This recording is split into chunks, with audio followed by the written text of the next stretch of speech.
Good morning universe, mga mamitos, mga choy, at ng mga team kapatid under founder Joseph R. Cabado personal vlog at ang team Billy Girl under Miss Billy Girl ng Hong Kong at ang hashtag choy kiat. Good morning mga kapatid team Billy Girl. Ayan na po ang aking niloto. Ayan po ay bilog-bilog lang tawag ko dyan. Tingnan nyo. Minikos-mikos ko na yan. Tagal kong naluto yan mga chay kasi nga diba ang recipe sa cellphone ko tapos nag-showdown ako.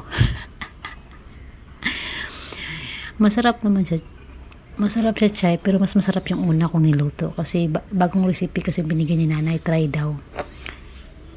Instead of ibang flour ang gumamit kami ng glutinous flour at saka rice flour. So parang masyado siyang sticky, hindi siya masyadong parang crispy pero okay din naman. Diba ayan na, naghalo-halo na ako dyan. Tapos konting asukal, tapos yung main dyan yung kamuti, parang kamuti delight. Diba mikos-mikos na sa Inday Bisaya ang recipe ni Inday Bisdak. Ayan na, kainan na mga chay. Salamat po sa inyong suporta mga chay, chuy, mamitos all over the universe.